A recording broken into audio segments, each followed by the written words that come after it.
وَإِذَا قَرَأْتَ الْقُرْآنَ جَعَلْنَا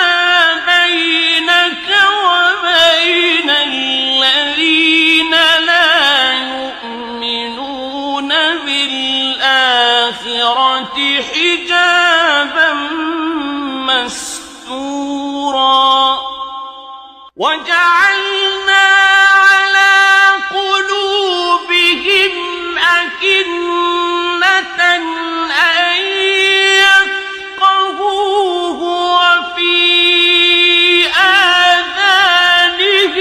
وَقْرًا ۚ وَإِذَا ذَكَرْتَ رَبَّكَ فِي الْقُرْآنِ وَحْدَهُ